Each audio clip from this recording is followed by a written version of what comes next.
Hey everybody, welcome to the Hello Road podcast, where we talk about unique and forgotten cars, road trips, car adventures, automotive journalism, all sorts of other car-related crap. My name is Ethan. My name is Paul. And today, I don't know if we have an agenda today. I think we're just going to talk about cool car crap. We had a...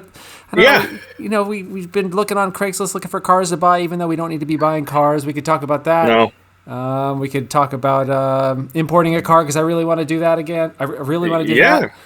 So do I. Talk about that again. I don't know. I feel like it's very loosey goosey tonight. We're going very loosey goosey today. Yes, loosey goosey. A lot of times we have a topic ready to go, but today we don't, and we're just going. Yeah, our staff of writers usually comes up with everything, weeks in advance, and it's all scheduled. But tonight it's not. It's just the two of us. But I guess you get what you get. You're going to get what you get. So you're going to get us in our just the raw state. So yeah, should be good. I'll talk to the producers and figure out what went wrong here. But okay, definitely have to do that.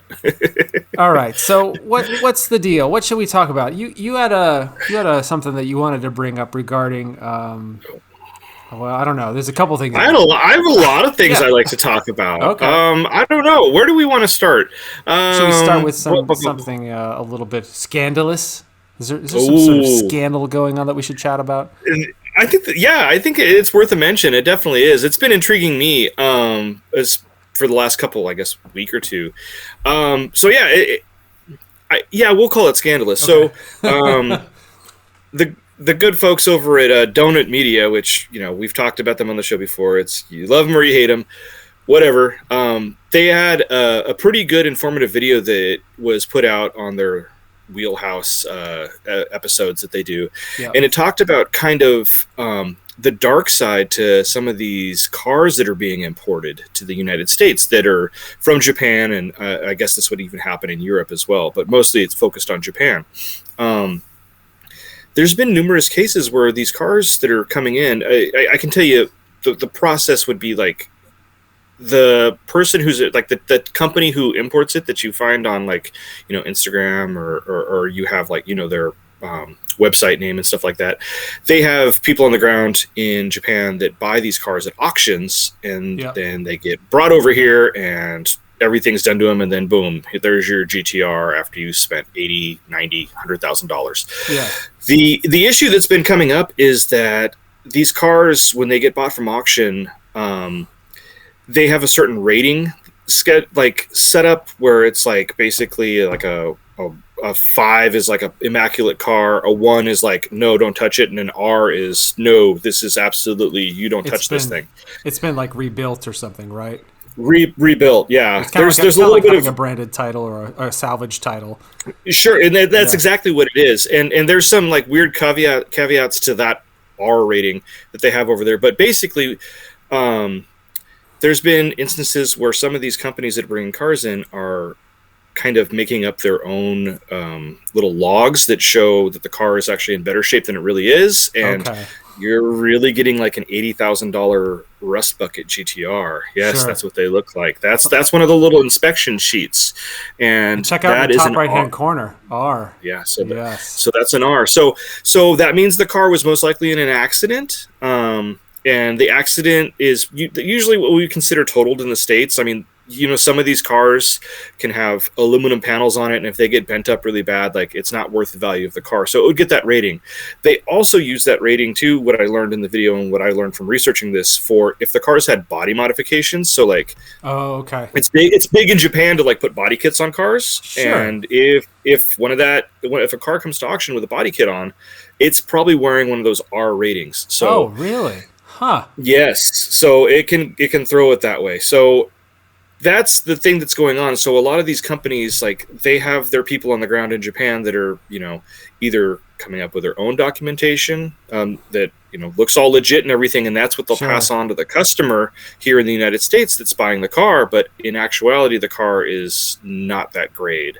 It's a different grade, which would usually be lower. So yeah, it's kind of a scandalous thing that's been going on. I mean, I get it. You've got people like yourself and me who are, would love to own one of these imported cars, and it really pulls on they're pulling on our heartstrings when it's like, oh, here's this car that you've been wanting since you played it in Gran Turismo, and you're going to spend a lot of money to have it, but the truth is maybe it's not the condition that you think it is. So I guess the moral of the story is you have to find a reputable person on the ground in Japan that will go through and check the titles on the car to make sure it wasn't damaged, and then reassessed through the auction system and given a new grade, because that's been happening. There was an instance that was written about on the drive. So this week, I think it was earlier this week. There was a 2002 Mazda RX-7, which was still made up until 2002, FD chassis, Spirit RZ or Spirit R, one of the final models of this thing. It was sold in, I believe, Australia or New Zealand for roughly the equivalent of $140,000. But the car previously had been totaled, and it had an R rating. It looked like it had hit a pole, if not worse. It was bad. Man. But the car was repaired and then ran through the auction system and purchased and then sold for that amount of money. It's crazy. So that there's numerous stories like that out there. I believe there's a famous YouTuber. I'm not sure who he is. I think he lives somewhere in the southern states. He has a GTR R33, I think, or R32. Completely covered in rust. The whole entire underside of the car is I think I've seen rust. That car. Yeah. And he didn't spend. He didn't spend $20,000 for this car. I believe it was quite a bit of money, because these cars are, especially like GTRs and some of these more the Halo cars that everybody wants, they're creeped up in value to almost to the top of the market. R34 GTRs, which aren't legal to import to the United States, they're selling for over $200,000. That's crazy. Yeah, so it's kind of wild out there, and it just made me open my eyes, because you and I have talked about it numerous times on the show that that's one of our main goals is to Sure. bring something in.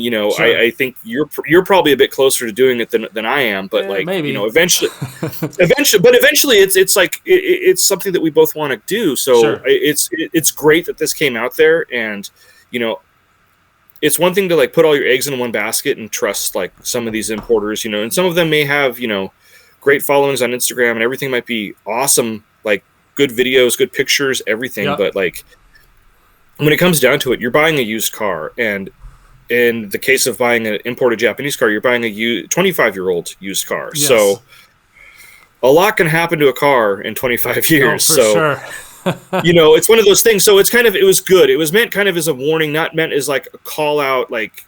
In the video, the Wheelhouse video from Donut, Nolan didn't call out any specific importer. Okay. You can easily find it online. There's a few different. If you watch the video, I mean, you should watch Hello Road videos. But when you're done with all the Hello Road videos, watch that video, and it kind of you'll get some Instagram accounts and stuff you can go check out, and it's eye opening. It's a little scary, and it's good to know. So, but yeah, to be continued. There's some places that just silly Instagram dramas going on with accounts being blocked and things like that. But at the same time, it's good to know, because what if that place was the one that had your Pulsar GTI-R and it was a screaming deal, Well, and I think there's a lot of people that are starting to get into this and really want to try to import some things, and I think if you have the money and you find a car that you really like, a lot of times you'll just look at things with rose-colored glasses and not really do your due diligence, and you can't really do a whole lot of due diligence because the car's, thousands of miles away. So right. You just have to hope. There's a lot of hoping, I think. Yeah, there is, and especially like you said, the car is thousands of miles away, and if you're in Southern California and the importer's in Washington or Oregon, and you're taking a gamble by taking that trip up there with hopes that you're going to be driving that thing back home, but you could, and that's the other thing where I guess it comes into play, really knowing to look for on a car. So it's one thing to want a GTR or a Pulsar GTI-R, but what I would caution is if that's the car you have set your mind and your everything to, do your homework on the actual car and Sure. find out where do they rust. And Yeah. and make sure you can get the thing up on a lift and take a look at the underside of it and make sure that it's not covered in rust. So Yeah. or damaged. It's not always just rust. It could be damage, from an accident or what have you. So, Sure. Yeah, and I guess that's the thing too. Is if you're, there's a couple ways of going about buying a JDM car. There's many ways of going about it. Obviously, there's the working with an importer to bring something over and actually bid on it at an auction, and then you're bidding on that one car. They're bringing it over for you, but some of these importers are bringing over cars just to sell on their lot or to sell on cars and bids or bring a trailer. So, if they're reputable, that might be the best way to kind of dip your toe into it. Is sure, buy a car that's already been imported that you can inspect and you make sure that it's up to your standards before you plunk the cash down on it. But it is kind of It is kind of interesting though. I think part of the allure to importing a JDM car is like the just kind of not knowing. I think there's some excitement there. I think for a lot of people because it is kind of risky. It is a kind of a risky thing to do. You just hope that it's gonna kind of turn out well. Yeah, totally. And and it's not. And I'm not crapping on every single one of these guys that are doing all the having import companies here in the States, because it's still a new kind of business that's out there. So, I would hope to think that they have the best intention of the customers in their minds and in their hearts with Sure. But maybe they just don't know. Maybe they're being duped over there. You never know. It's still kind of a new thing. So I guess the main takeaway from this is if you plan on doing this, just tread with caution. Try to get a good look at the car, look underneath the car, look at all the places where it would rust, ask for pictures, get your money and you're willing to spend it. If you have to spend more money to have them shoot pictures for you, then it is what it is. So yeah, I really shouldn't be importing a car because I don't do my due diligence when buying vehicles just that are a block from my house. So it's funny when I talk to Brad Hansen, who's been on the show a couple times. He has this huge checklist of every single last thing he goes through to ensure like every little bit of the car is working. It's like check the heat. Sure. Make sure you check the heat. Make sure you check all the different vents. Make sure you check the stereo. Does the CD player work? Do all the locks work? Do the lights work? Do the windshield wipers work? What condition are the tires? All these things that is probably what you should do when you buy a car.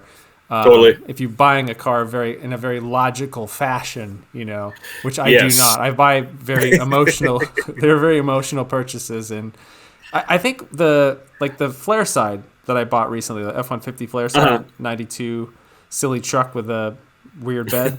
I think I looked at the exterior, looked fine. I kind of poked my head under the car, looked fine. Looked at the interior, there's a couple cracks. Drove it around the block, then I bought it. That's the absolute wrong way to buy a car. Right. But I thought it was cool and I wanted to buy it. So I'm just an idiot. So don't do what I do. I did the same when I bought my E46 back in the day. I did the same thing. I was like, "Oh, cool! It's a stick shift. It's a 325. It's really cool. This is way better than my, Subaru Outback I was driving at the time." Sure. So yeah, I didn't check all these things. I was like, "Yeah, this is going to be great." And yeah, that car got sold 2 months later. Yeah, and it sounded a little bit different when you sold it too, didn't it? Oh no, it sounded good when I sold it. But it did. Right before I sold it, it sounded. a little odd. I forgot that. Yeah. I took a little trip to the auto parts store and just kind of did a little, whatever that stuff is, miracle oil or something. Yes, Marvel Mystery Oil or whatever. Yeah. Well, it worked. It works. That's good. Yeah. The guy hasn't been back, and it's been almost 3 years, so I think I'm in the clear. I've passed the statute of limitations on that one. So, yes, the good old BMW. That was fun. Well, yeah. So, yeah, I mean, that's a good thing for anybody buying a used car. If it's off Craigslist, if it's off of a Japanese auction site, do your homework on the thing. Just, do what Brad Hansen did. Go, more than kick the tires. You need to get DOT numbers off the side to see how old the tires are. No, that's it's one of those things. Yeah, it's just one of those things that, like, because you factor in the price of a used car, and it's like, okay, it's everything you want, but the CD player doesn't work. Well, now you got to buy a CD player or a stereo, or the tires are all, it's got these great tires on it, but they're aged out. Well, now you got to buy tires. So it's one of those things. So there's our friendly advice. Do your homework on. Well, speaking of buying cars, what if we shift gears a little bit and talk about maybe looking for cars available for sale in the United States? How about maybe even more specifically right in our area? And maybe we can do like a little exercise. This is something that I do probably daily. I look at Craigslist and Facebook and OfferUp and see what's out there. I have my kind of stock search that I do. I often do kind of the Radwood search in Craigslist. I go 1980 to 1999 because it's kind of what I like. Sometimes I'll go like mid 70s. I might dip down to mid 70s, or I might go into like the Litwood era, like 2008. Just kind of depends, but it's kind of all within that time period. Right. And, right. Try to check off manual transmission usually because I'm right now I'm kind of looking for a fun car. Right. Right. Occasionally I'll look for the auto stuff just to kind of see what's out there. Sure. And then just kind of make sure that I'm not looking at salvage title stuff. And I'm curious, like what your Craigslist ritual might be. Yeah. No, it's basically that same thing. It is. It doesn't make for a good conversation, but no, I mean, I think that's what a lot of people do is like, usually the first thing I'll always check is transmission manual. Yes, it's like, exactly. That always gets checked. And it's a real crapshoot because, a lot of times, more often than not, the car is listed as a manual transmission and you go to look at it and, oh no, that's not a manual transmission. Yeah. A lot of people think that because it has like that manual setting plus minus, like, oh, it's manual. No, it's not. But, yeah, that's usually what I do, and then it's usually the years. I said, like you said, the whole 80 to 2000 is a thing, or like the Litwood era type of stuff. Or what happens is like I'll get like an idea to like, oh, I'm going to see how much these things are going for now, and it may not be that, so I'll go after a specific model. Like I just saw some BMWs right there. Like if I was looking for, like, for example, like a 318 Ti, so an E36, the little hatchback thing, like, I'll go after that specifically and weed it out. And you go through the gamut of, I don't really use Craigslist anymore because it's such a pain. It's such a pain in the ass to deal with because it's just like 45 like dealer cars and then like, there's one right there. So mostly OfferUp. Facebook Marketplace is great. I don't have a Facebook, but I've sometimes have been known to sneak onto my wife's phone and use her Facebook to look for crap. Sometimes I'm like, I'm not gonna see if there's any of these. It's like, do they have any neons? I need to go find my ACR. So that's what all you do. So yeah, totally, that makes sense. And I feel like Craigslist kind of had a little dip after they started charging, but it's gotten a little bit better, I think. But you're right. I often find all of the same listings that I see on Craigslist. I see them on Facebook Marketplace and OfferUp, or sometimes one or the other. Yeah, it's starting to happen on OfferUp too. Like you'll see it. It's like sponsored ads or like not sponsored, promoted. Like it's getting hard out there to find shit boxes. It just is. Okay, let's just take a quick look. Because one thing right here that caught my eye was it's not a GT, but this is a Ford Escort LX, and it's only it's a little crap box. It's only $1,500 though. So obviously needs paint, but it's kind of cool in a weird way. Manual transmission. Okay, all right. It's pretty clean inside. 1.9 liter fuel injected. It looks like it's just been sitting out for a long time. A little bit of rust. But I think that's the thing. This might be a Lemons car consideration, but potentially. I mean, I think $1,500 might be a little bit dear for that car. But again, everybody knows what they have now. So, Yeah. Well, that's the thing. It's like what you can barely find a $500 car anymore. So this is actually, I'm kind of surprised they're not asking more for that Ford Escort here. Right. Totally. And then things like this Civic, which is in pretty nice shape. kind of high miles, not really that high for a Civic. Good, but it looks pretty decent. It does, and I don't want to turn this into a conversation about car prices, but exactly. my God, $4,000. Well, actually, it's pretty clean. This is a nice '94 Honda Civic with manual transmission. It's a DX, so it's Go ahead. But no, it's I was going to say it's like your Integra. It's like it's almost too nice to like mess with if like you wanted to build like take a Civic sedan like this and throw a K series in it and go to the track. It's a little too nice to do that. So and it's also $4,000. But yeah, no, I that would be if I was in the market for whatever we call these EG sedans like that. Yeah, that's a good little guy right there. That's a good example of one. Yeah, and I think that's the crazy thing. A '94 Civic DX with almost 200,000 miles is $4,000. That's just kind of where we're at now. It is. It feels to me. It feels like this car should be $1,000. That's what it feels like. But we're just not there anymore. I feel like we're not.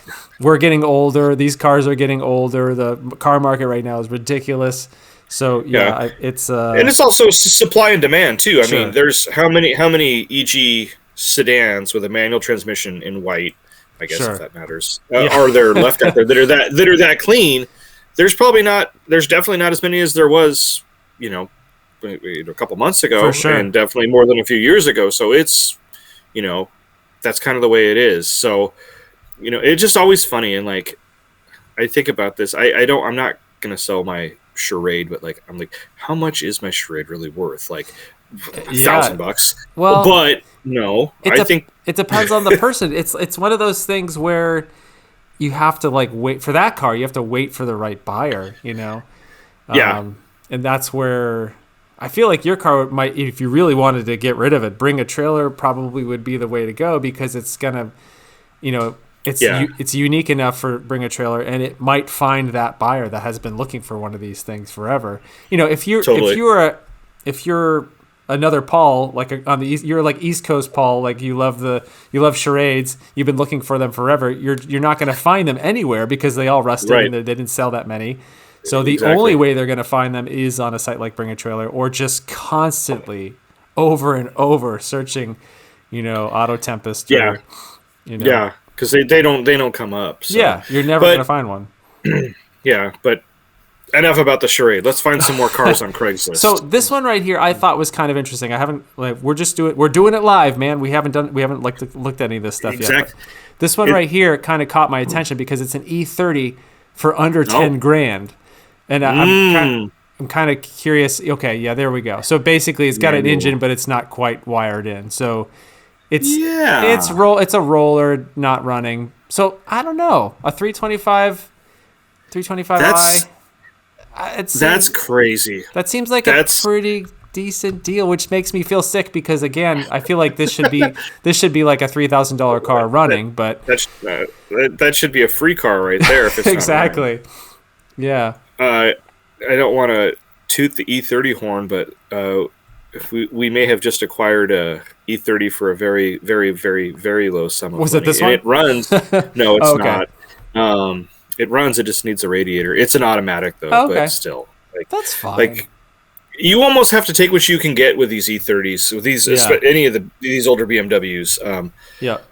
They made a ton of them, but a lot of them have just been gone through already, and there's just none left, or they get thrown to junkyards, or they get parted out and stuff like that. So again, there's not as many as there were in 1986 when they came out. So Okay, so here's something else that caught my attention. A Miata. Okay.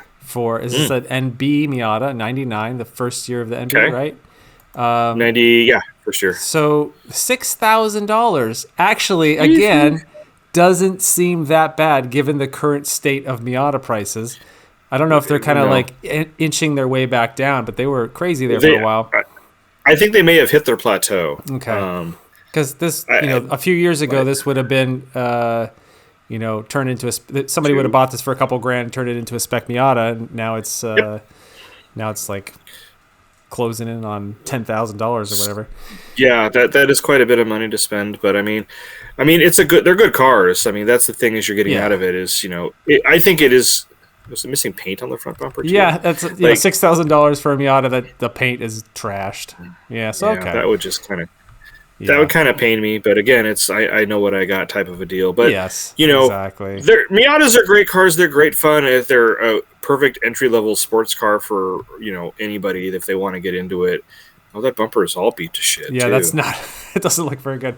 Yeah, $6,000. The hood, yeah. So, but I mean, hey, that's the way the game is right now with these things. But I hope they do inch down. But if they do, I don't think we're going to see $500 or $1,500 Miatas anymore. Those days are gone. I'm just slapping myself because I remember when we were looking for a Lemons car in 2015. There was a Miata for $750. It ran and drive. It was, it was rough. A little, actually, not. It was just slightly more rough than this one we just looked at. It was a 91, I think. Okay. $750, and we're like, we just passed on it because we're idiots. Because that car is probably $7,500.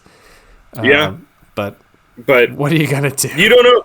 We're not all born with the ability to look and see the future. I wish we were sometimes because you would have bought that Miata and I would have made a lot more different decisions in my life. But that's a different story for a different day. Okay, so we got to look at this right here. I saw this last week. So this is a 89 Delta Integrale. Look at the price, $32,000. So something's up because these generally go for like 60 to 80 or something, right?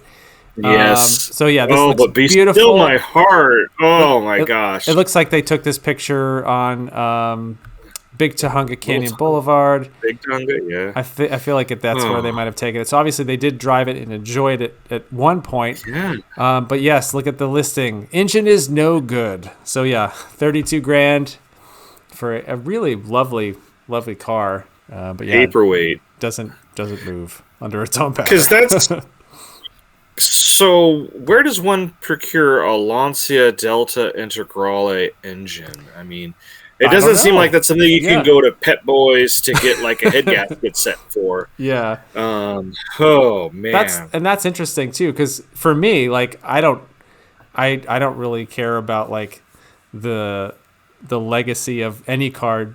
That's not true. There's some cars I care about the legacy of, but for this, if I were to buy this car, I would completely swap it with something different and probably make some people angry.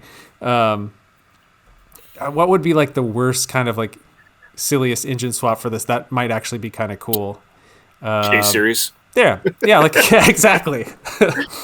There you go. K the world. Yes. Yeah, no. I put a K-Series in that thing and it would piss so many people off, but at the same time, there's probably already some...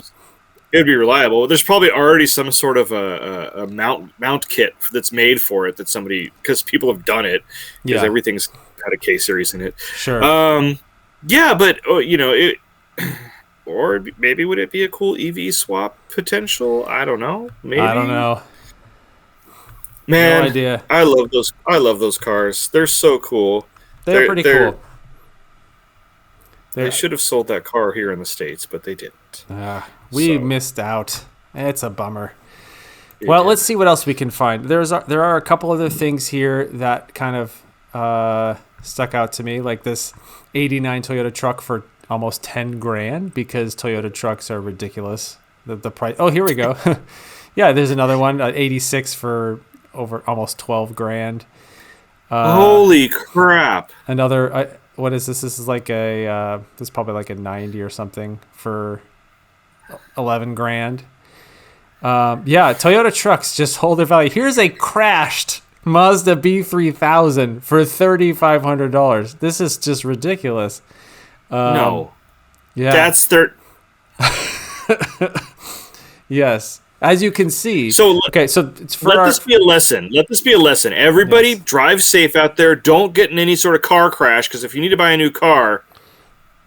Yes, exactly. So to our audio-only listeners, we're looking at a 1998 Mazda B3000, which is essentially a Ford Ranger. This is a 4x4. It's in a lovely shade of like crap green. It does have a 5-speed manual transmission. But it is Oh my completely God. smashed up, and this seller wants $3,500 for it. Oh, you know what? That thing's been on its side. That's what that is. There's that no totally looks like- fucking mirror on that side. That thing's been flipped. Yep, there you go. That thing has been on its side. My plan was to turn this into an off-road rally racer. It looks like you already did, dude. Holy crap. Yeah. So $3,500. I mean, what they start off the listing with is a rare model, I guess, because it's got the 5-speed. I'm not sure. I don't know. I don't know. But anyway, that's where the car market is. A crashed Mazda, a 98, a 24-year-old Mazda for $3,500. Well, we also have to there's the caveat that this is the Los Angeles car market. Everything here is sure more expensive. There's no rust. Generally speaking, a lot of these cars, other than being flipped on their side, are in pretty decent condition. Oh man. Oh, and then some of the stuff is just a joke, like $16,000 for a '95 Prelude. I feel like that's asking a little bit much. $16,000. Here's something kind of interesting. How about a '97 Honda Civic Del Sol 5-speed for $3,100? I like those. Okay. What's wrong with it? That's too low. It's got high miles, so this is a okay. All right. High miles. It looks like it's a little trashed. Yeah. A little trash. Needs some paint. Okay. I think they all did. The interior looks really nice, actually. See, I actually, this isn't too bad of a buy. Yeah. Is it worth $3,500? No. Or $3,100? That's like maybe a $1,500 car. But the Del Sols are kind of rare. They didn't sell as many as they thought they were, and then the majority of them that were out there ended up getting turned into like street racers and stuff like that. You don't really see them at track days, but sure. The majority of them got impounded in Chino in like 1999. So that's kind of where the fate of the majority of the Del Sols were. So yeah, I mean, it's rare. I'm happy it's that. Not how much was that 95 Prelude? You said $16,000. Yes. Like that. No, that's some of these things, like I get it. They're in really great shape. They're harder to come by, and maybe somebody will pay $16,500 for that because. Maybe. I don't know. They just really wanted it. It's on Cars and Bids. There you go. Okay. Yeah, so they're trying to make some cash there. And here's the thing: people can ask. I'm not saying that you can't ask what you think a car is worth. But yeah, to me, I wouldn't pay that much money for a Prelude, a '95 Prelude, as much as I like them. No. They're cool, but not $16,000. Like What else do we have? Okay, here we go. Here is a '96 Miata for $4,800, and that actually seems. Okay. It's funny because I thought I checked no salvage titles. This place in North Hollywood, they have a ton. They have a ton of salvage title Miatas. Look, there's another one in the background behind it. There's a ton of them. Yep, I forgot about this place. This is this dealer in North Hollywood, California, that has a bunch of salvage title. I honestly think, though, with a Miata or any convertible, I think it's very, very easy to get a salvage title put on the car if, like, it's been broken into or the top's been, like, ripped open, because usually the tops on those things are, like, $4,000 or $5,000 from the dealer. Sure. So I think that the insurance companies are very quick to just total out the car if something like that was to happen. And as is the case with S2000s, MR2 Spiders, Miatas, Pontiac Solstices, you'll see things like that happen. So, not to say that it's not salvage for other reasons, but theft attempt will salvage title a car. So, but still, I mean, but I would obviously much rather spend $4,300 over $6,000, and that Miata actually looked like the paint was not chipping off. So, and I don't know. I go back and forth each day. Do I like the NA or the NB more? I don't know. But then I like the NC, but then I like the ND. I just like them all. They're just all kind of good. Yeah. I mean, I feel like the NA is probably my least favorite design. It's just a little plain for me. I mean, I I understand, historically why it was important, why it needed to look the way it did when it did. I feel like the NB kind of just added a little bit more aggressive lines that kind of made it a little bit nicer. I don't know. I owned an NA Spec Miata for a long time, and I never really paid attention to what it looked like because it drove so great. So, it's like I don't care what it looks like because it's so awesome to drive. Yeah, totally. So, lots of fun stuff on Craigslist. Yeah. It's just it does boggle the mind though, and it makes you really think if we're gonna see days of $500 cars. Well, I mean, we did see a $1,500 car today, but I guess it wasn't desirable. But somebody, a different seller for that Escort would have slapped a sticker for $4,000 on that thing. Sure. Because that's kind of what the market looks like right now. But that's really a $1,500 car. Maybe it's actually probably a little bit less than that. But yep. Well, I think since we're on the Miata kick, I have to click on this one right here, and I don't know if this is okay. Yep. Needs engine work. I was like, why is this Miata so cheap? $2,300. Needs engine work. But that's the thing. If you know Miatas and maybe you've had a few, maybe you've got spare engines, or you'd be like, oh, this person thinks something's wrong with it, but really it's this. Exactly. Then that's the thing. I think those will still exist, even though this market's crazy. I think if you can find a mechanics special, I think those will still exist out there. Sure.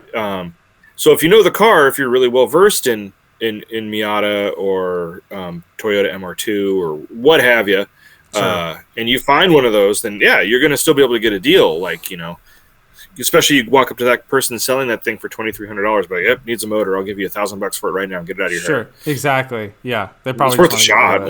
Yep. They probably just want it out of there. They're like, okay, yeah, fine. So it's out there, and just that's what the customer or the customer. That's what the seller's asking. They're asking that price. Everything's negotiable. Sure. Totally. Unless they put the big thing at the bottom. I know what I have. No lowballers. Then it's probably not the car for you. And they're not ready to sell it. No, anybody that has an ad like that, I will never deal with that person. I was going to look for another car. I know what I have type of people, it's like, nope, you're going to be pain in the butt to deal with. So enjoy your car. Nope. Enjoy not selling your car. Have fun. Look at this right here. This looks pretty sweet. This is a 1982 Mustang. Oh, okay. 5.0 4-speed. So this will be the carbureted one earlier. Yep. Earlier carbureted Mustang. Slightly uglier front end. It's like the ugly duckling of the Mustang community, but they're still cool. I dig them. This is definitely very much, I feel like you definitely need a mullet to drive this. Oh yeah, and it actually says Mustang GL. That's kind of interesting. I didn't realize there was a Mustang GL at that point, but it does have the 5.0. There's a little bit of rust on the hood. But I don't know. That's kind of neat. If you want to get into the Fox body world, go with the earlier one. It looks pretty clean for. There's a couple dents here and there, but considering that so many of these have rusted out and have been sent to the crusher, to actually find one that is, mostly straight, I feel like that's a pretty good deal as long as it runs and drives fine. Oh, totally. And those are they're like the Miatas. It's so archaic. It's just a V8, and it's you fix the thing with a hammer and a baseball bat. Exactly. Basically. So it's pretty easy to work on, and you can go to. I think you can probably buy gasket sets for that thing at Walmart. It's so easy. It's so easy to find anything for it. So that's another great car to get into the hobby with and stuff like that. And even though it's a Mustang and everything like that, it still makes V8 noises, and it's got a manual transmissions. Even though it's a 4-speed. That's fine. I actually drove a Ford 4-speed today. Today, it was an interesting experience. Was it a truck? Yeah. No, it was a Pinto, Ford Pinto. Yes, my good buddy Dino, the owner of your old Lexus, has purchased a 1981 Ford Pinto with a 4-speed in it. And I had to stop by his shop today to drop some stuff off, and he's like, "Do you want to drive the Pinto?" And I was like, "I've never driven a Pinto." It needs some work. Okay. But I got to drive it with its 4-speed and its little 4-cylinder engine. I mean, it was an interesting car. It makes lots of squeaks and rattles and stuff, but it was cool. I was like, you don't turn down a chance to drive a Pinto, especially one of the 4-speed manual that, the shift knob like spun on it, and so it's like, okay, I don't know where the reverse is. It's like, it's all the way over and up, and like, oh nope, that's first. And it took off. Oh nope, that's third. So it was it was an interesting experience. Oh man. So yes. Was it the hatchback, or was it kind of the wagon version of the Pinto? Yeah, it's a hatchback. So okay. He they want to, him and a couple of my buddies want to make a lemons crack at lemons. So they picked the Pinto, and I was like, well, you can't go wrong. I mean, I drove it, and I was like, this is awful. This is perfect for lemons. Yeah, and I was driving it like literally just down the street and turned around and came back with it, and I was like, I could not imagine going around Buttonwillow in this thing. It's gonna be terrible. It was bad. So, but no, they got big plans for it. But it was kind of cool. Never driven a Pinto with a 4-speed. It's actually the first. Yeah, so the first time I'd ever driven a Pinto. So, and you don't see them. No. So, yeah. So there you go. 4-speed Ford there, and I just got to tell you my 4-speed Ford story for the day. So nice. It was good times. Well, I might end up buying that Mustang, so maybe you can drive that when I buy it. This is cool. My hair's getting long again, so I'm gonna have to yes. Grease it back and just get that out there. Yeah. Put shave the sides a little bit. Yeah. Yep. Did you say play some Bob Seger? Is that what you said? Yeah. Okay. Yeah. Oh wait, no. Was he? Did he do the Chevy commercial? Was that him? I think he did the Chevy commercial, but it doesn't matter. Oh. He's still. He's still like the white trash like icon. Anyway. So here's one that you might be interested in. It looks a little rough. Okay. This is a 1992 Suzuki Cappuccino. Yes. Holy shit. Okay. So this one is for sale in Los Angeles for $7,777. $77. Yes. And it's a little beat up. It's got some front end damage. Actually, that looks like Where was that plate from? Is that this is Oregon. Oregon? Yep. K-Cup. How cute. So if people don't know what a Suzuki Cappuccino is, it's a little kit car that is actually this one has a hard top on it. I didn't realize they had a hard top. Yep. And yeah, cute, adorable little dangerous car to be in on any kind of United States freeways, but pretty awesome. Inline 3-cylinder rear wheel drive. What the? Where's that Bigfoot place? Legend of Bigfoot. Oh, it must be in Oregon. I was like, that looks fun. Yeah, it looks like they did a nice road trip in this car. They took it to Joshua Tree National Park, it looks like. They had some snow, so this car has been around. That's kind of cool. Yeah, it is. See, and here's the thing. Like, we talked about bringing in import cars, and like we talked about it in the past. Like, there's a lot of money that goes into it, like getting things to like register. But I think the real time to strike for some of these things is cars like that have already been imported and they've had an owner here in the States. Yeah. Now there's this. So there's the example of that. Like, one day someone's going to be selling a Honda Beat for, not that this will ever happen, like $5,000, and I just so happen to have $5,000 in my pocket. Sure. Then, yeah, that's a good time to do it. I don't have to deal with all the other rigmarole about getting the car over here. So, yep. But that's I'm sure that they can be talked down a little bit, and it's probably going to be a little pricey bringing a Suzuki Cappuccino bumper in from Japan to replace that one that looks like it got crumpled up. It's kind of sad that car was just sitting there though, because it looked like it had a fun little road trip. Totally. Maybe something happened on it. I don't know. Maybe something happened to the motor. So I don't know. Well, they're entertaining a quick sale offers. Let's see what's wrong with it. Looks like rear brakes are seizing up. It's not too bad. I don't know. Actually, doesn't look so bad if you wanted to just try to clean up that front end a little bit. I don't know. But yeah, it's interesting. They are tiny. Yeah, they are. I couldn't fit in this. They're very small. No, I could not fit in this thing. it makes an NA Miata look kind of like a monster SUV truck. next to it. Yes. Yeah, they're pretty. They're very, very small. So that's the thing that those K cars. Us Americans, you have your height and I have my rotundness. It's like I don't know if I could fit into this Daihatsu Myra or this Suzuki Cappuccino or Sure. Honda Beat. It's like made for a different market where the majority of the people are of smaller nature than us Americans. Sure. Yep. So. Well, I think we should look Okay. at a couple more because there's a few Yes. things here that I think are worth looking at. I think so too. I don't really want to click on this 240 SX hatchback. They're asking $600 for it. Yeah, there's a drift tax for this one. I don't want to click on that because it makes me sad at how expensive those cars have gotten. But this is kind of interesting. An '89 Corvette convertible. I'm not really a convertible fan, but this is a nice white Corvette. I feel like if you're going to get a Corvette, it should be in cocaine white. Needs a top. It does need a top. Okay. Let's see. It's got red interior, which is kind of nice. Yeah. Which is what they should have. Yes, exactly. It has a hard top. It does have a hard top. That's interesting. So it has a soft top and a hard top. Okay. And the interior is a little trashed. It does have the manual transmission. Yeah.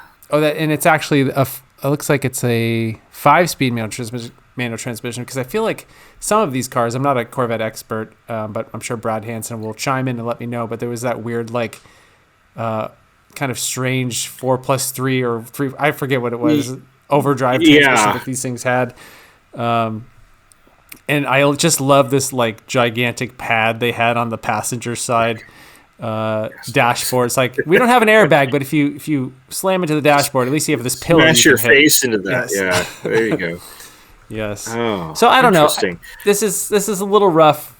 Maybe $6,000 is a bit much, but these are kind of going up in value a little bit too. So, sorry, 6-speed transmission. It says. All right. Is that true? I thought this was a 5-speed. I don't think so. I think the only ones that had 6 speeds were like Brad's, like that final year, the final year of the C4. This is way too early to have a 6-speed. I'm not a Corvette expert, but yeah, it does have the right color interior though. That white with the red looks good on those C4s. So. Yeah, and I'm not a huge Corvette fan. If I do like white Corvettes, and I especially like the what is the white one that has the white interior, and I'm sure again Brad's yelling at his computer right now. It's whatever anniversary edition. Anyway, there's this anniversary edition that it's white on white on white that I really like that one. So yeah, there's a lot of stuff here. It's a little sad to see where some of the prices have gone, but at the same time, is that a Fiero? It is, and I've seen this one up here for a while. This is in your hometown, right there, Glendora. Oh, there it is. Oh, it's only $800. $800. There's no engine. It says good engine. There's no engine. It says good body, good car project, needs transmission work or clutch. So needs something. They don't want to deal with the mid-engine-ness of it, right there. No. But I don't know. That's kind of interesting. If somebody's a Fiero fiend, they can snatch this one up for $800. This one's been up for sale for a while. Or has a lift at home because it's going to be a pain in the butt to take that transmission out if you're doing it on jack stand. I don't want to do that. No, thank you. I can't even mid-engine do normal car work on my cars rather than changing a clutch on a mid-engine vehicle. Yeah. Oh man. A lift is highly recommended. So okay, that's not too bad. Yeah, I might have to show that. I might have to show that to my buddy Dino. I mean, yes, he's starting to get a fine collection of crap cars he's got over at his shop. So maybe you should show him this 1982 Datsun. They call it a Datsun Classic. Maybe they don't even know what it is. I think this is a 210, not a B210, but a 210. Okay, and it's got some nice wheels on it. Needs a little bit of work. Car. Yeah. Well, it's not a Mazda GLC, good little car, but it's a it's a Datsun. It's got the blue plate. Car. Yep, got original blue plates. Yeah. Looks like it's not in terrible shape. No. And they're asking $3,000. Price to sell ASAP. Well, maybe not ASAP. It's been on Craigslist for 13 days, so maybe you have it a little bit too high. Yeah. Bring that price down a little bit there. Yeah. Okay. Yeah, I like those. I think they're fun. It's right at that beginning. It's still got that 70s DNA in it. Oh, look, is that a Acti? Yes, here we go. So here's a 1997 Honda Acti, which is those little tiny vans, and this is a dealer, and they're in South El Monte. And actually, this dealer had a Pulsar GTI R for ages. Yes, and they were asking. I've been meaning to drive by this place. It's not really local to me, but it's kind of local to me. But like, sure, I've seen their stuff before. Yeah, they always look at it in the background. You can kind of see they have that looks like the little round eye guy. That looks like a Suzuki Carry. And it looks like there's an MR2. Yep. Like there's another little K truck back there. So interesting. Yep. Yes. So that might even be it. Is that a? And there's a Sarah. A Sarah. There's that red car is a Toyota Sarah. That's how crazy I am. I don't have my glasses on. That screen is so small, and I saw that. I was like, that's a Toyota Sarah. Yes, and you're right, because they had that car up for sale on Craigslist for many months. Interesting. And it was a little rough. I think it had some interior issues and had like kind of bad aftermarket wheels. But this is pretty cool. This is a little mini van. Graphic. Yep, it's kind of like mounted. It's called the Street V edition, whatever that is. And this is also 4-wheel drive. So that's pretty nuts. Oh, hell yeah. A little tiny van, 4-wheel drive. Do you know much about the Acti? What engine it might have had? I don't really know. I believe it's probably a 3-cylinder 660cc engine. It's a K-class vehicle, so most likely it's a 3-cylinder with a turbo on it, or it's a 4-cylinder naturally aspirated, but it's still going to be 660 cc's. Mm-hmm. Look at all that room back there. Yeah, this would be. This is like when you look at real estate photos, and it's like they use the fish islands. The car is really tiny. Like I could lay back there, and I'll probably take up the whole entire space. Like, sure, but right here, probably hang out the back of it. Yeah, it's absolutely cavernous. So yes, look at that little guy. I like these. Oh, there's a Toyota Celica in the background. Oh, there. GT4, yeah. Yep. So yeah, I would like to stop by this place as well. I wish that they weren't asking so much for that Pulsar GTI R. But yeah, there's a fair amount of good stuff there. I'm just, when I think about importers now, I kind of wonder, like, are these cars really any good? Why has that Pulsar been sitting on your lot for 6 months? Is it just because they're asking too much for it, or is there actually something wrong with it? Maybe. Again, I don't know what kind of market there is for a Nissan Pulsar GTI R, which were never sold here. But there's a... Yeah, I mean, it could be like I said earlier. Maybe they got burned on their end over there. Maybe there is something seriously wrong with the car, and they're stuck with it, and they got to sell it. And maybe it's the right person, maybe somebody who is handy with body work or welding and can do rust repair, or just mechanical. Maybe there is something wrong with like the 4-wheel drive system on that Pulsar GTI R, which it's going to be kind of a nightmare to figure out, and to not only did that to get parts and everything. So interesting. Yeah, I've been meaning to go down there. I've seen their Craigslist ad before. It's funny. I think before we started recording, we were talking about it, and I was like, I don't know, was it during the recording? Was it just that long ago? We're like I know, right? It's and you haven't even been drinking. I haven't. I'm drinking a Diet Coke. It's not the Silver Bullet. It's a Diet Coke. Okay. But no. Oh shit, where was I going? Anyways, but no. Damn, I forgot. Well, something about this dealer, right? Yeah. The dealer. Just rewind and we'll figure it out. Yeah, just rewind. We'll figure it out. No, I mean, they could have been burned, and that's why they could have these cars sitting here. And they do charge a lot. Oh no! What I was going to say, I remember what I was going to say. Okay. I was talking about how Craigslist, like you go to search for a car, and like you get like dealer ads for like not even anything you're looking for, but you just found that with relative ease. So okay, so I guess I need to try Craigslist again. Maybe it's because I only use it on my phone, and I use it on my little app thing there. But I don't know. Maybe I should use my computer. So I don't know. I mean, I'm not sure if that has anything to do with it, or just maybe. I don't know. Maybe it's just whatever kind of search parameters I just kind of ham-fisted into this computer. I just randomly came up with it. I don't know. Weird shit. Yeah. Speaking of, okay, there's one more thing we got to just take a quick look at, and I have no idea what this is. So, 308 replica. This is a Ferrari 308 replica. I'm curious. Is this based on a Fiero? MR2. MR2? Fiero or MR2. Fiero or MR2 has to be. Let's see what they say. It looks off. Yeah, it does look off. Yeah, but somebody, the untrained eyes are going to be like, yeah. Oh, it's a real Ferrari.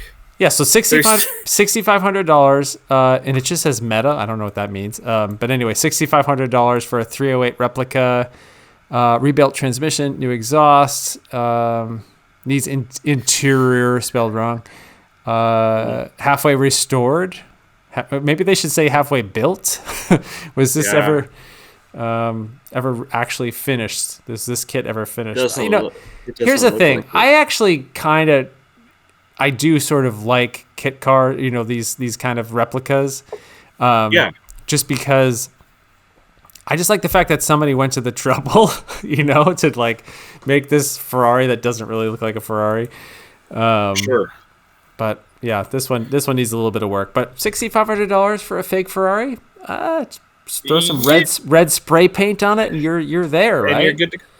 Yeah. I'm reminded of a time years ago, probably it was 20 years ago. I went to the Pomona swap meet, which, to those that don't know, is like a bi-monthly little swap meet they have out in Pomona that used to be like catered to like Volkswagens and hot rods and stuff. Sure. I used to go to it all the time, and I remember there was one time I went, and this guy has this trailer, and he has a car on it that has a cover on it on the trailer. It was really weird, but it looked very like familiar. I was like, that kind of looks like a Ferrari F40. I was like, okay, I've never seen a Ferrari F40 person. Goes and parks, pulls the cover off, and pulls the car out, starts it up, and everything. And everybody's looking at it like, whoa, an F40. And I 20 years ago, I was probably, well, I guess I was 20, but I was looking at something's not right, and I looked underneath it, and I was like, it's got a Chevy V8 in it. And I was like, it's a damn kit car. But it was done pretty close to it. Like that was obviously like a fake. Like this was probably like some tubular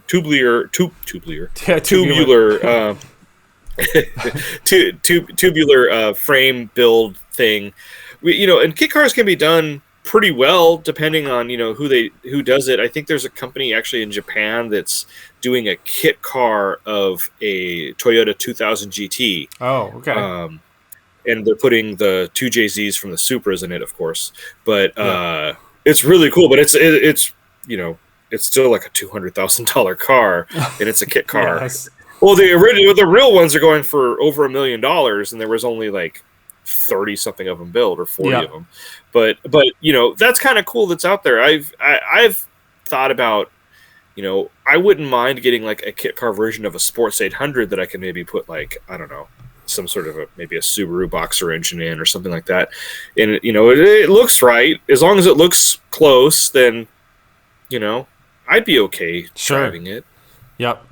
You'd be okay driving a kit car too, if it was like something like that you were really wanting, but it's just way out of the price range. I mean, it depends on how well it was done. Like if it done well, let's say it's done well. Yeah, I would say so. I mean, it would be such a weird. I'd pick such a random thing though. I'd probably be like, can I have a kit car of I don't know, like a Datsun, some random Datsun from the 70s or something. It wouldn't be anything that anybody would want to make a kit car of. But I do kind of like those, like let's turn a Fiero into a Lamborghini. I kind of like that. If I could find one for under 10 grand, I might consider it. If it was actually running and driving and didn't need like a lot of fixing, I might actually consider that. So I don't know. Kit cars, they're kind of interesting. Let's see. I feel like we should look at just a couple more because this is the one we were just talking about. Here is that Toyota Serra. It's a 93. There it is. So this one is a 93. This one's in a manual. In manual transmission. This one has been for sale for a very, very long time. So my guess is that either they're asking too much for it or there's something wrong with it.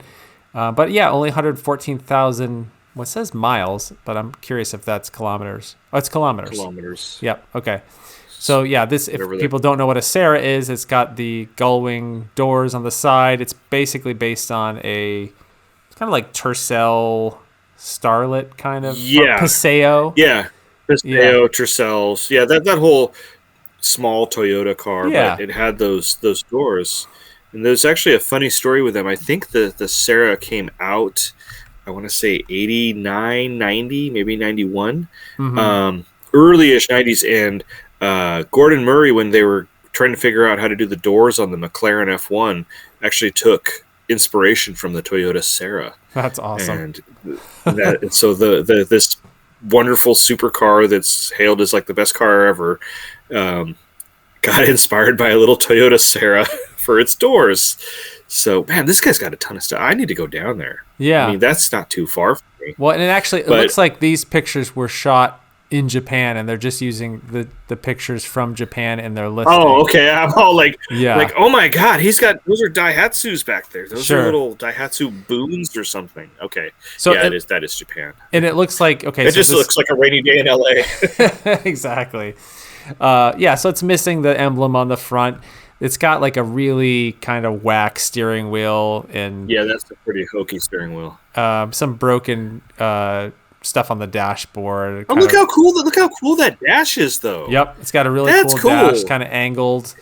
Really kind of whack brake pedal and gas pedal, but yeah, the aftermarket stuff on this one's a little bit not great. Trash. This does not have that crazy stereo system with the speakers that flip up in the back. That's right. But it does have. It's whimsical. This car is very whimsical. It's got a lot of fun features to it. Yeah, if I'm not mistaken, too, there's not a lot of manuals that were made. It was mostly automatics. Yeah, so that's a rarity right there. Yep. So yeah, that's for sale in Los Angeles Craigslist. There's a lot of good stuff there. And I'm just, obviously a lot of stuff that's pretty expensive, but I'm just sort of surprised that we were able to find a few things that didn't seem too crazy. It's starting to happen. Yeah, I don't know if that's just we lucked out today and those are going to be sold. These are going to be all sold like tomorrow, but there's still some deals out there if you're willing to look around and kind of search for them. And, these people, you can always, that you said $6,000, but I've got $4,000 in my pocket and the car goes away. That still exists, but still, that car should have been $1,500. Sure, yeah. However you want to play it. So well, and it's funny too because I've kind of done what I thought was lowball people, and they didn't even come back with a counter. I'm like, okay, well, I guess I could have lowballed even a little bit lower. It just, often I don't know if it's just my crappy like penny pinching tactic. A lot of times I don't really need any of these cars, so I don't feel like, I'm sort of in that position where I can be like, well, I'll just offer something kind of on the low side and see what they say. And if they say no, it's like, okay, well, I usually say, I don't mean to offend you, but would you take $1,500? And sometimes they say, yeah. So I don't know. Yeah. I usually preface it with that because I don't want to waste anybody's time. Sure. But that's a good way to do it. And I definitely don't do it over Facebook Messenger because, you post something for sale and then for $9,000 and somebody sends you a message that all it says is like $1,000. I'm like, okay, stop it. Yeah, no, get out of here. You should stop it. Wasting those precious seconds of your life typing that into the phone or the computer. Yes. Stop it. Just stop it. Yeah. So I don't know. We found some interesting deals. I don't think I'm going to be buying any of the stuff up there that I found today, but that's Sarah. That Sarah was probably the closest to like pulling my heartstrings, I think. You can probably get that thing down to $6,000, I think. Considering how long it's been for sale. I mean, come on. Yeah. Yeah. I mean, $6,000, then you got yourself you save a couple $100. You could put a new steering wheel and some new pedal covers on that thing, and it'll be styling. So. Yep, and then I'll discover all that rust that's underneath and find the original title that shows an R rating, that it's been rebuilt or something, and then I'll just start crying. But yeah, that can happen. What are you gonna do? So, yep. Oh, good times. That was fun. That was a fun little trip over in Craigslist land. So. Craigslist land, yes. That I don't know if anybody uses Craigslist anymore, but just for searching around today, yeah. Yeah, it was a good time. Good fun. Right. Fun. All right. Well, next time let's find you a Daihatsu to buy, because you need another one for the fleet. But I do. Until then, maybe we can come up with some. We'll have our producers come up with some more things we can chat about next week. We'll get on their case for not giving us a script for this week. I don't know what they're doing. We're paying them big dollars to kind of produce the show. Yeah, they really kind of screwed up. They keep telling me they have a certain lifestyle they want to live, and it's just like, okay, I just have to keep shelling out the money. The checks. So. I know, it's nuts. All right. So where can everybody find you on the social medias, Paul? They can find me at Paul's Finest Hour on both Instagram and Twitter. Nice. And you, Mr. Ethan Tufts. YouTube.com/Hello Road. Instagram and Twitter at Mr. Ethan Tufts. And you should also, if you're not already subscribed to our Hello Road podcast YouTube channel, which you're probably watching this on right now, or you're listening to it and you want to see our faces in full HD, come on over. Or blurry, depending on how bad our internet connection is. helloroad.tv/podcast, and there's a link you can subscribe to that YouTube channel. It would help us out a lot. Yes. Also, if you want to help us out even more because we love you so much and you love us so much, you could leave us a great review on Apple Podcasts or anywhere where you listen to this podcast. We'd really appreciate that because it will help more people listen to our inane, useless bantering about vehicles. Thank you so much. Love it. All right, cool. Hope everybody's well, and we'll talk to you guys soon. Bye.